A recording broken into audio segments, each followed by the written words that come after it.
從前喺遙遠嘅地方，有一條小村莊。喺呢個美麗嘅村莊裏邊，住咗一對好朋友，帕保羅同埋布魯諾。佢哋都好年輕，夢想住一個更美好嘅將來。佢哋經常談論自己嘅夢想，談論點樣成為村裏邊最成功嘅人。佢哋都唔怕辛苦工作，一直喺度尋找機會去達到佢哋嘅目標，實現佢哋嘅夢想。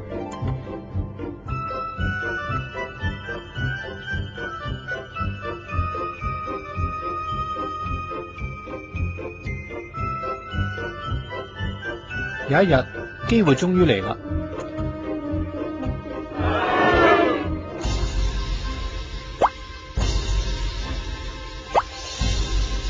村長決定僱用2個年輕人，穿過山谷，將山上面嘅泉水運到村裏邊。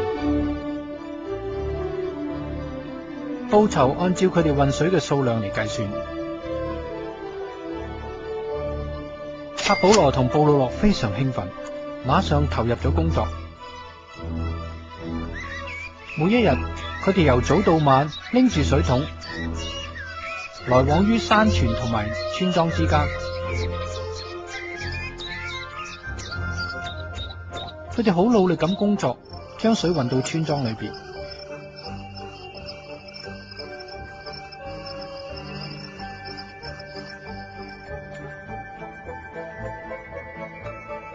每日嘅夜晚，佢哋帶住當日嘅報酬翻屋企。布魯諾好滿意呢份工作同埋報酬，佢好相信通過呢份工作，佢就可以實現佢嘅夢想啦。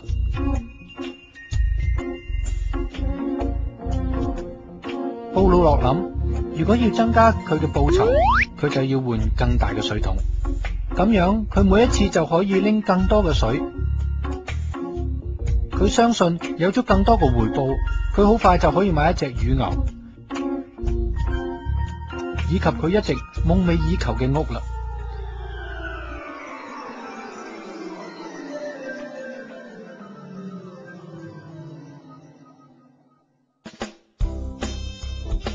但係帕保羅並唔滿足於佢嘅報酬，每日翻屋企之後，佢嘅背、手都好痛，而且筋疲力盡。佢喺度尋找一個更輕鬆、能夠賺到更多錢嘅方法。有一日，帕保羅終於諗到一個方法，佢打算起一條管道，將山泉水引到村莊嚟。有咗呢條管道之後，佢就可以將更多嘅水運到村裏邊，而唔需要每日拎住水桶來往於山泉同埋村莊之間。好快，佢對呢個計劃非常興奮，佢開始實行佢嘅計劃啦。當然，帕保羅亦都同佢嘅好朋友布魯諾分享呢個想法，並且邀請佢一齊去建造管道。布魯諾認為呢個簡直係瘋狂。布魯諾諗嘅係，佢今日能夠賺到嘅錢能夠買啲乜嘢，以及點樣可以更快賺錢。建管道會拖慢佢嘅步伐，推遲佢個夢想實現。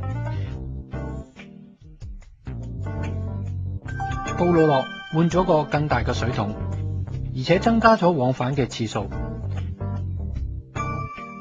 佢好相信用咁嘅方法，佢可以賺到更多嘅錢。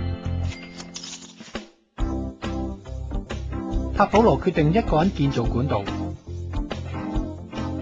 佢知道要建呢條管道一啲都唔容易，而且會花唔少嘅時間。帕保羅知道佢嘅管道可能要花幾年時間先至能夠完成，但係佢只係盯住自己嘅目標。每一日佢都好似以前一樣用水桶運水，但係喺周末同埋業餘時間裏邊，佢開始掘開石頭同埋泥土，建立佢嘅管道。第一個月，佢嘅工作進展並唔明顯。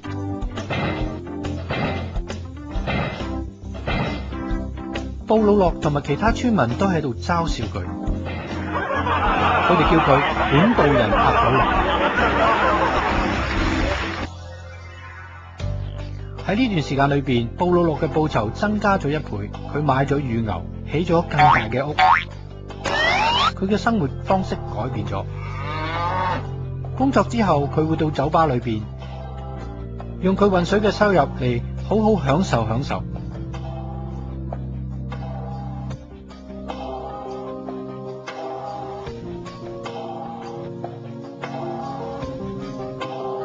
布魯諾冇意識到，由於每日佢都要拎住沉重嘅水桶，佢開始駝背啦。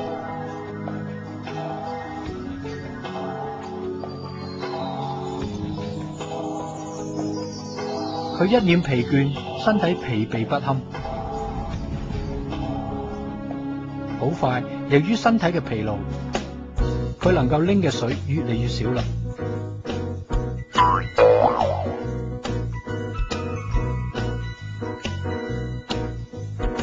而帕保羅仲係月復一月咁工作，好快1年過去，2年過去，帕保羅嘅管道終於完成咗啦。佢唔再需要用水桶去將水拎到村裏邊。而家帕保羅比以前賺到更多嘅錢，無論當佢瞓覺、食飯，抑或度假嘅時候，管道裏邊嘅水都喺度源源不絕咁流入村莊。由於佢嘅眼光、毅力同埋辛勤工作，水源源不絕咁樣流入嚟。而家只要有水由佢嘅管道流入嚟，佢嘅收入就隨之而嚟啦。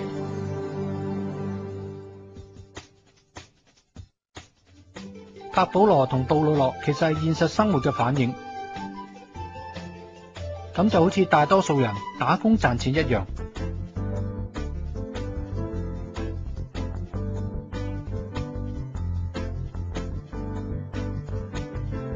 布魯諾通過拎水桶嚟賺錢，佢拎住水桶來往於泉眼同埋村莊之間，以換取金錢。要增加收入，佢一係就增加攞水嘅次數，一係就用更大嘅水桶。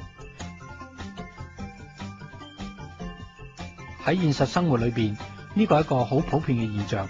我哋可以通過努力工作，從而賺更多嘅錢。例如加班或者搵份兼職，我哋可以換個更大嘅水桶，亦即係話接受一份更高收入嘅職位。咁意味住你要將更多嘅時間花喺工作上邊。我哋大多數嘅人都好似布魯諾咁樣，用時間嚟換錢。我哋知道每個人一日都只有24小時，而且我哋唔可能將全部嘅時間攞嚟工作。由於年齡、健康以及其他因素，當我哋唔能夠用時間換取金錢嘅時候，生活嘅困境就隨之而嚟啦。嗰個時候，我哋嘅收入就停止啦。好啦，等我哋睇睇帕保羅係點樣做嘅呢？帕保羅好聰明，佢並冇將佢全部嘅時間嚟換取有限嘅收入，佢用一部分時間嚟建管道。佢知道只要有水流入嚟，管道就能夠為佢帶嚟源源不絕嘅收入。而源源不絕嘅收入並唔係同佢每日嘅工作時間直接相關嘅。帕保羅知道，由於年齡同埋健康嘅問題，終有一日佢唔可能再用時間嚟換錢。帕保羅知道，只要佢嘅管道行得通，佢只需要經歷一次建立管道嘅辛苦工作。管道建成之後，帕保羅只需要管理以及維修管道，佢嘅收入就會源源不斷咁入嚟。帕保羅向我哋證明咗，要增加收入，我哋唔一定要用時間嚟換金錢。其實有更好嘅方法。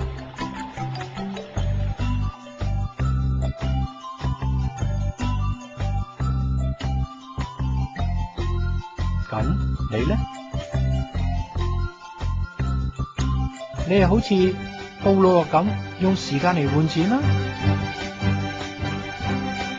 抑或你好似帕保羅咁建立同埋維修管道，以獲取源源不斷嘅收入呢？如果你對建立自己嘅管道呢個概念感興趣嘅話，我哋建議你去聯繫借呢隻光碟俾你睇嘅人，咁樣你今日就可以開始建立你自己嘅管道啦。